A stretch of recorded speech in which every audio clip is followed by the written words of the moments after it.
Halo para pendengar dimanapun kalian berada. Balik lagi di channel Gary Christopher. Oke, dalam video kali ini gue akan kembali membahas tentang light novel Automata Game volume yang ke-7.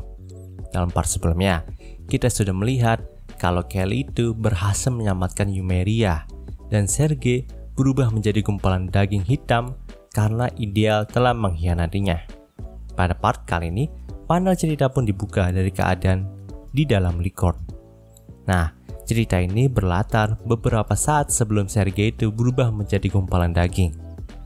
Sewaktu tahu kalau Sergei itu sudah pengen dihabisin sama Leon, Layla itu sempat merengek kepada semua orang di sana, termasuk Albert, agar jangan sampai Leon itu membunuh Sergei. Sergei itu hanya ingin dirinya dicintai, ia tidak bermaksud untuk melakukan kekacauan ini. Namun, tidak ada yang bisa mengabulkan permintaan dari Layla, karena memang faktanya tindakan dari Sergei itu sudah teramat keterlaluan. Kalaupun ia tidak dibunuh oleh Leon, pada akhirnya dia pasti akan dieksekusi. Tapi di sini Layla itu tetap merengek kalau Sergei itu harus diselamatkan. Bahkan Clement dan Noel pun sampai menenangkan dirinya dan membawanya ke pojok ruangan. Namun pada saat itu tiba-tiba saja laras sebuah pistol pun terarah kepada Noel dan Layla. Clement yang mengetahui hal itu pun langsung memasang badan untuk melindungi mereka berdua. Lalu, peluru tajam pun langsung menembus ke badan Clement. Ternyata yang menembak Clement adalah Emil. Di sini, wajah Emil pun terlihat sangat dingin. Emil juga tidak menghentikan tembakannya untuk mengarah kepada Layla. Sampai ketika Noel pun harus mengorbankan badannya tertembus 4 peluru untuk melindungi Layla. Melihat hal itu, Layla pun tidak bisa berkata apa-apa lagi karena kakaknya telah melindunginya dari tembakan itu.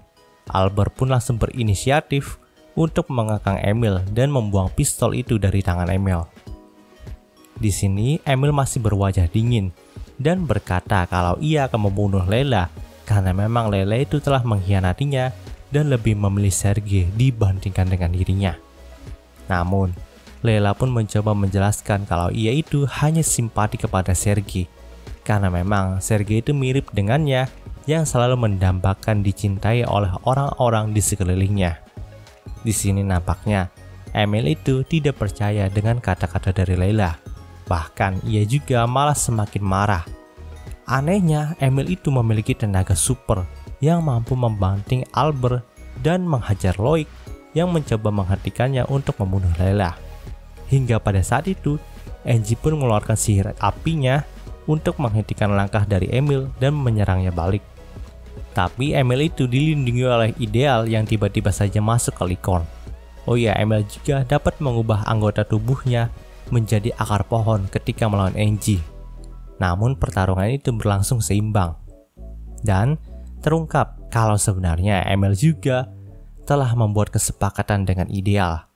Jadi di sini Ideal itu akan membuat Emil bergabung dengan Pohon Suci dan sebagai gantinya Ideal akan membantu Emil untuk mendapatkan Layla dari tangannya Sergei. Peperangan ini pun memasuki fase kedua di mana Emil sudah diserap oleh Pohon Suci dan membuat Pohon Suci itu mengamuk lalu menyerang para fraksi Holford. Sementara itu, Mary dan Livia pun mencoba untuk menyembuhkan Noel dengan sihir penyembuhan mereka. Namun di sini, yang mereka bisa lakukan hanyalah sedikit memperpanjang masa hidup dari Noel saja. Karena memang luka Noel itu sudah sangat parah dan memprihatinkan.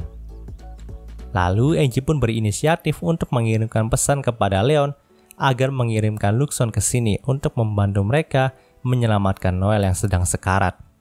Namun, Leon tidak bisa membantu pada saat itu. Karena memang ia juga sudah disulitkan oleh Ideal dan Emil yang bersatu dengan Pohon Suci.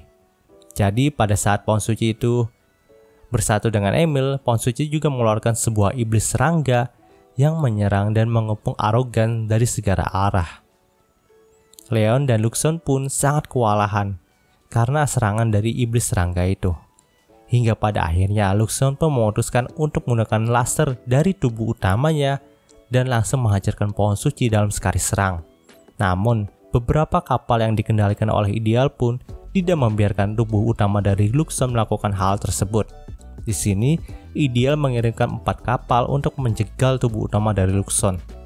Melihat situasi yang semakin memburuk, Leon pun tidak punya pilihan lain untuk menyuntikkan obat penguat tubuh yang sudah dimodifikasi oleh Luxon untuk melawan para iblis serangga itu. Kekuatan Leon memang meningkat, namun begitu juga dengan beban yang ia rasakan dari obat itu. Ia sempat kagum dengan Sergei yang selalu menyuntikkan obat penguat ini ke tubuhnya ketika ingin berperang. Karena memang efek samping dari obat itu sangatlah luar biasa dan membebani tubuh Leon. Tapi Leon pun berusaha mati-matian untuk menyelesaikan pertarungan ini secepat mungkin. Melihat tunangan yang sedang berjuang mati-matian, Angie pun tidak tinggal diam. Di sini, ia mencoba membakar semangat fraksi Holford untuk membantu Leon. Pada awalnya sih, mereka semua itu menolak karena ketakutan melawan pohon suci dan iblis serangga. Tapi karena dorongan terus-menerus dari Angie, pada akhirnya mereka pun semangat kembali dan siap membantu Leon. Panel cerita pun berpindah ke rumah sakit Licorne. Keadaan Noel pun semakin kritis, namun ia masih sempat menceritakan sesuatu yang tidak terduga kepada Lela. Noel bercerita kalau sebenarnya Lela itu bukan tidak memiliki bakat untuk menjadi pendeta. Lela itu bisa menjadi pendeta, tapi orang tua mereka lebih menginginkan Lela untuk memilih jalan hidupnya sendiri. Karena memang Lela itu pintar dan bisa segala hal. Jadi menurut orang tua mereka, Lela itu harus menjadi sesuatu yang lain. Menjadi pendeta adalah sebuah siksaan. Jadi mereka tidak ingin Lela menanggung beban itu. Maka dari itu, Noel lah yang dikorbankan untuk menjadi pendeta masa depan bagi keluarga mereka.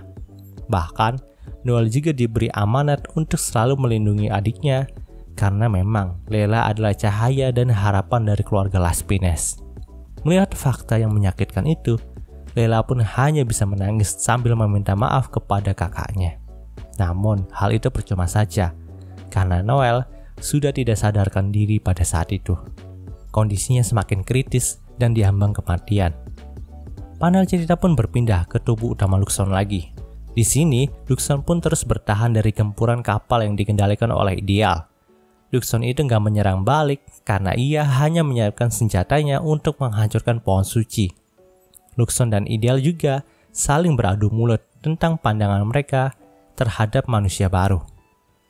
Di satu sisi, Ideal itu menyayangkan keputusan Luxon untuk melayani Leon, karena memang Leon bukanlah master yang pantas untuk dilayani oleh Luxon.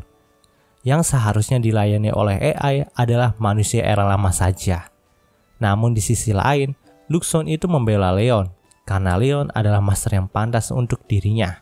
Luxon tidak menerima pandangan kasar dari Ideal tentang masternya itu. Dan nampaknya Ideal juga telah meremehkan dirinya dan Leon. Hingga pada saat itu, kapal yang Ideal kendalikan satu persatu pun jatuh sendiri. Dan itu memberikan kesempatan bagi Luxon untuk menembakkan lasernya ke arah pohon suci. Alhasil, pohon suci pun berhasil dihentikan dan terbelah menjadi dua bagian. Tapi sayangnya pohon suci itu masih hidup. Nah, alasan kenapa kapal-kapal Ideal itu bisa terjatuh adalah Claire yang menghancurkan benteng bawah tanah milik Ideal, tempat di mana Ideal itu mengendalikan semua kapal terbang miliknya. Namun Ideal itu tidak menyerah begitu saja. Di sini Ideal pun memutuskan untuk membuat drone yang mirip dengannya itu untuk bergabung dengan pohon suci. Sehingga gabungan dari pohon suci, Emil, dan kekuatan dari Ideal pun berubah menjadi monster humanoid yang sangat menjijikan. Nah, wujud humanoid ini persis seperti bos terakhir dari game kedua yang pernah diceritakan oleh Lela dan Mary. Di sini Luxon pun kembali ke tubuh drone-nya, karena memang ia akan menggunakan kapsul medis di tubuh utamanya itu untuk menyembuhkan Noel. Sewaktu kembali bersama Leon, Luxon pun sadar kalau Leon itu sudah menggunakan obat penguat tubuh yang ia modifikasi. Namun kekuatannya itu masih kurang cukup untuk menghentikan humanoid yang mengerikan itu. Jadi Leon pun meminta Luxon untuk memberikannya obat penguat itu lagi. Di sini Luxon pun sempat menolak, mengingat tubuh Leon itu pasti tidak akan kuat jika disuntikan obat itu lagi. Tapi Leon tidak peduli dan memaksa Luxon untuk melakukannya. Jika tidak, maka semuanya pasti bisa mati. Pada akhirnya, Leon pun menggunakan obat itu lagi untuk mengeluarkan potensi sesungguhnya dari kekuatan Arrogance. Sementara itu, di geladak tubuh utama Luxon, Layla pun sedang melihat pertarungan Leon. Di sini Layla pun masih menyesali kesalahan yang ia buat.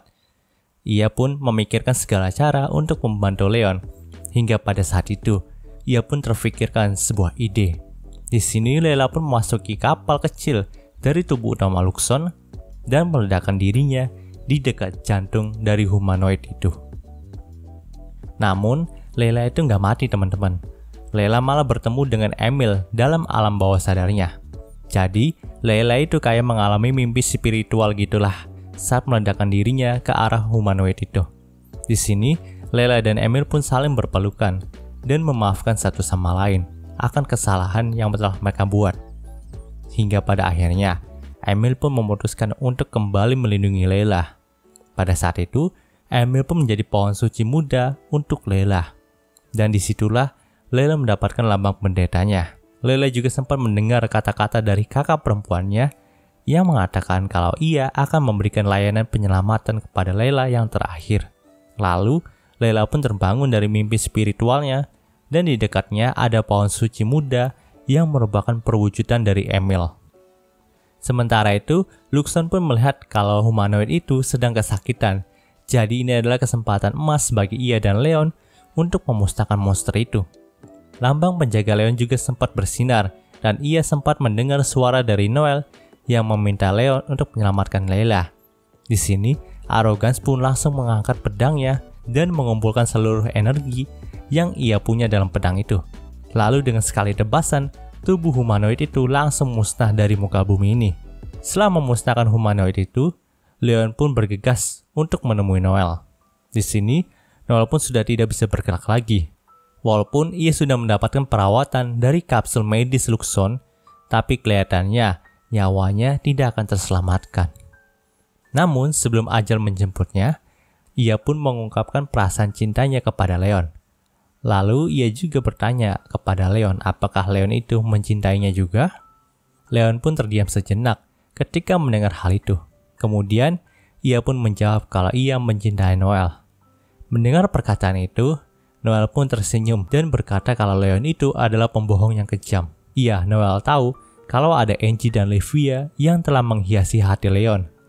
Jadi, ia tidak mungkin bisa mendapatkan Leon. Walaupun Noel itu sekarat, tapi ia masih bisa menikmati obrolannya dengan penuh senyuman. Namun di sini, Leon pun berkata lagi kalau ia benar-benar mencintai Noel, tapi di tempat ketiga. Mendengar hal itu, Noel pun berkata kalau sepertinya ia telah mencintai orang yang jahat ya. Tapi itu tidak apa-apa. Walaupun hanya mendapatkan tempat ketiga, tapi ia akan menjaga tempat ketiga di hati Leon selamanya. Setelah itu, jantung Noel pun berhenti berdetak. Melihat hal itu, Leon pun hanya bisa menahan air matanya dan menembakkan lengan Noel ke arah dahinya. Nah, di sini Ideal itu belum mati teman-teman. Ideal itu dibawa oleh Luxon ke tempatnya Noel. Dan setelah melihat betapa menyedihkannya kisah Noel dan Leon, nampaknya Ideal itu mulai bertobat. Lalu ajaibnya, pohon suci muda milik Leon itu bersinar terang.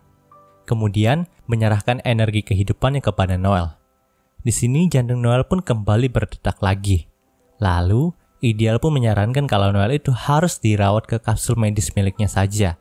Karena kapsul medis miliknya itu telah dibuat lebih canggih dibandingkan dengan milik Luxon. Panel cerita pun berpindah ke nasib Sergei. Di sini Sergei itu belum mati teman-teman, tapi dia udah sekarat banget sih. Dan keadaan tubuhnya juga udah mengenaskan di mana hanya tinggal separuh gitu tubuhnya. Lalu sebelum ajalnya, Sergei itu sempat berbaikan dengan Albert dan Louis. Ia juga meminta Leon untuk menjaga Albert dan Louis. Setelah itu, Leon pun menembak mati Sergei. Panel cerita pun berpindah ke pertemuan antara fraksi Holford dan fraksi Alzer. Nah sekarang, Layla lah yang menjadi pemimpin bagi Alzer karena dia adalah pendeta baru. Lalu fraksi Alzer juga setuju wilayah mereka diatasnamakan menjadi wilayah kerajaan Holford untuk sementara ini. Hal ini diakibatkan ya karena Alzer itu kan sedang hancur berat nih. Takutnya kerajaan Rachel itu memanfaatkan hal tersebut untuk merebut wilayah kerajaan Alzer. Jadi Leon pun membuat rencana pencegahan gitulah. Karena aksinya kali ini juga, Leon itu naik pangkat menjadi Markgrave. Dan karena Markgrave itu membutuhkan anak buah untuk berada di sisinya, si Roland itu dengan sengaja membuat Jill, Chris, Bragg, dan Greg itu untuk menjadi anak buahnya Leon. Tentu saja Leon pun ingin menangis dan mengulangi tindakan anehnya yang membawanya ke dalam keadaan seperti ini. Oh iya, karena Mary juga masih berjasa sebagai orang suci walaupun gadungan. Dan Mary juga masih berguna karena sihir penyembuhan miliknya itu. Dan karena kuil suci juga nggak mau menerima Mary kembali, jadi Melin pun menempatkan Mary untuk menjadi anak buah dari Leon juga. Mendengar hal itu, Leon pun ingin bunuh diri karena memang ia mengira kalau sudah menyelesaikan tugasnya untuk mengawal 5 pangeran idiot belajar di Alzer itu udah selesai, tapi kini malah 4 dari 5 pangeran idiot itu menjadi anggota ataupun anak buahnya. Roland pun hanya bisa tertawa ketika melihat raut wajah menyesal dari Leon. Sementara itu, Noel pun sudah hampir pulih dari kondisinya. Walau sekarang ia harus duduk di kursi roda, tapi ia sangat senang karena masih diberi kesempatan untuk hidup. Sekarang Noel pun pindah ke Holford dan tinggal di rumah Leon bersama Angie dan Livia. Dan cerita di part ini pun berakhir. Oke, mungkin segitu pembahasan dari light novel Otome Game volume 7-nya kali ini. Jika kalian suka video ini, jangan lupa untuk like, komen, dan juga subscribe ya, dan juga share agar gue lebih semangat lagi dalam membuat video dalam channel ini. Terima kasih telah mendengarkan sampai detik ini. Gue Gary Christopher, signing off.